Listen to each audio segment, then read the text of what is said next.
Hey everyone, welcome back to another episode of Player Analysis.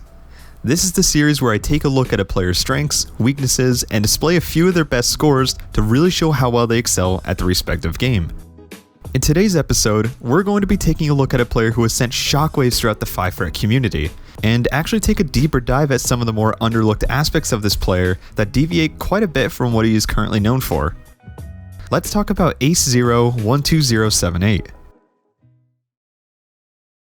Acezero is a rock band multi-instrumentalist and clone hero player from the United States. He has a pretty solid resume that dates back as far as 2011 and 2012, with drum FCs such as Believing and Power Slave, his bass FCs like Your Treachery Will Die With You and Thief in the Night Part 1, and his insane guitar FCs with first evers like Insanity of the Atoms and Shed the Blood. He's slowly built his skill over the years and has over time become much more committed to Rock Band 3 guitar specifically, with some clone hero and Rock Band drums thrown into the mix here and there. He's excelled at this job extremely well over the last year or so, and has obtained FCs far beyond what people thought were possible.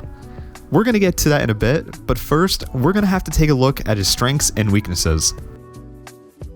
Acezero's biggest strong suit is that he's absolutely fluent and technical in his play. This is pretty much a given by the nature of how tight the Rock Band 3 engine works, and is much more prominent in his guitar-based FCs. His inherently patient playstyle allows him to devise tons of intuitive methods that guide him through some of the best guitar FCs this game has to offer, and his methods in Clone Hero are just as clean too. An interesting contrast to this is actually the way he plays drums, and that's that he leans more towards the straightforward, blast beat heavy charts, and he does a pretty great job at this upon looking at some of his best FCs. It really displays Acezero's ability to not only be able to switch gears on a tempo-based level, but also switching instruments on top of that, which can be a drastic change in muscle memory all around. Lastly, to bring everything together, he is a one-man band FC machine. Being able to FC every instrument in a chart, not that many people have an FC on even one of the instruments to begin with, is the icing on the cake that solidifies his ability to be a multi-instrumental genius in this game. The only actual weakness that stands out is that he just simply isn't on par with the fierce tapping threshold that has been increasing quite a bit over the years. This isn't to say that he can't move a lot faster than he does in Rock Band 3 with FCs on Clone Hero such as Fallout, WTF Song, and even Don't Has AIDS, but he's just fully not there in that regard. With all of this said, let's now take a look at some of his scores to really show how strong his strengths are.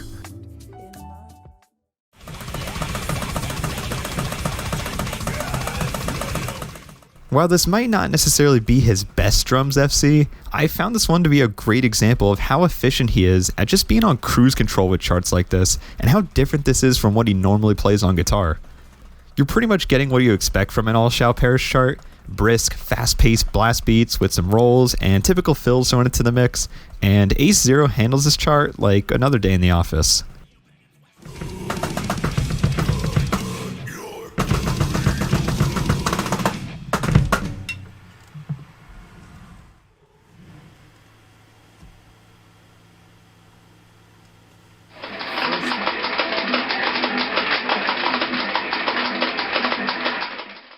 As far as I'm concerned, Ace hasn't been actively seeking out one-man band FCs as of lately, with an exception or two in mind, but looking at this Score Hero thread, a lot of these hold up as really impressive accomplishments even today, so I'll describe a couple of them.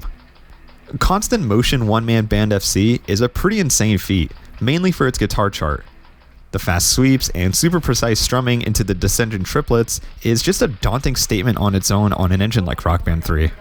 The drums chart is more on the technical side to compare what we're used to seeing from at least Ace's current drum FCs.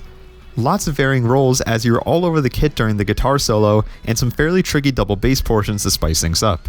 The vocals and bass chart aren't anything too demanding, but this is certainly an insane one-man band FC, especially for 2012. Next is his Believing one-man band FC. Ace was the first person to FC this on drums. There's not a single bass kick in this entire song, but this chart is nothing short of monotonous insanity that will surely test your blast beat and roll consistency. Once the blast beats really kick in towards the end, there's virtually nothing guiding you.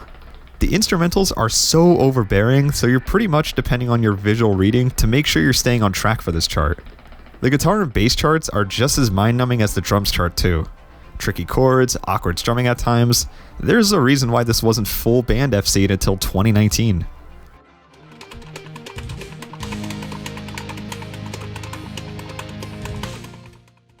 It's pretty hard to just simply summarize this FC, mainly because this isn't your ordinary first ever FC. This is an FC that is a historical moment in not just Rock Band 3, but rhythm games as a whole. The two solos that have haunted Acezero for years are absurdly difficult on their own, and very few have even FC'd them by themselves. The first solo has these weird zig patterns that abruptly transition to even more of them on completely different frets. Then you have these sweeps that have brief chimneys thrown into the mix, and then to top it all off, an even faster sweep that pretty much prevents you from anchoring any note if you want to have a chance at hitting it due to its sheer speed and precision you need for it. Solo 2 is where things begin to rely on more unconventional methods due to the nature of the pattern. You'll notice there's lots of sliding he's doing with his right hand, especially when he's transitioning it to the higher frets at the end of the solo. There's really no way to transition into this section properly, but to slide his fingers from blue to orange while anchoring with his left hand. Doing this on an engine like Clone Heroes would go over pretty smoothly, but a method like this needs to be done perfectly in order for it to work on this engine. And that's exactly what Acezero did to pull off one of the best FCs a rhythm game has ever seen.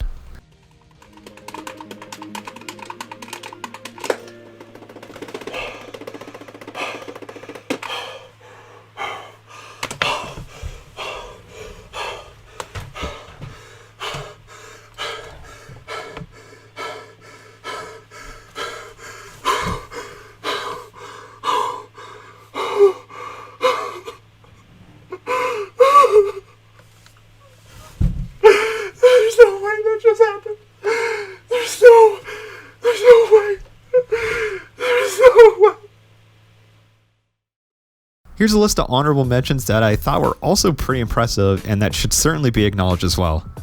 First, his Welcome to Skalocost FC. Really tricky chord strumming and fretting throughout multiple verses set for a nice top 100 guitar FC to add to his list. Next is his The Resonance FC on drums. Lots of blast beats and rolls as usual, but requires a ton of consistency with the way this song never lets up. We also have his Power Slave one-man band FC in 2012. Fairly tricky drum solo, but the outro is on a whole nother level with its super fast flams and bass kicks that come right out of the fast rolls as well. The guitar and vocals chart are relatively tricky in their own right, but nothing too difficult. Entropy Extra PFC should also not go unmentioned, as this first ever was especially nutty for its time. Long, fast trills, some fairly long strumming sections, along with some other fast tapping sections to spice things up. Lastly, he was in some very iconic full band FCs, such as Visions, Power Slave, Mordecai, and Farewell Mona Lisa. Acezero is a man of many talents that are finally and justifiably being brought into the limelight. His range is second to none with his ability to destroy Rock Band 3 while also dabbling in some Clone Hero to prove he can move pretty fast when he wants to, and of course, the expertise he's shown in drumming. There's one thing that we know for sure, and it's that with his recent tear of FCs, he's really looking to push Rock Band 3 to brand new limits, and with 2 songs left on the un-FC'd guitar list, it's looking like those days are starting to look numbered. Thank you to all my patrons for supporting the channel, and a special thank you to Chris Body for commissioning this video. If you'd like to know how to commission a player analysis yourself, feel free to check out my Patreon along with my other links below. I'll see you on whatever video I upload next, and take care.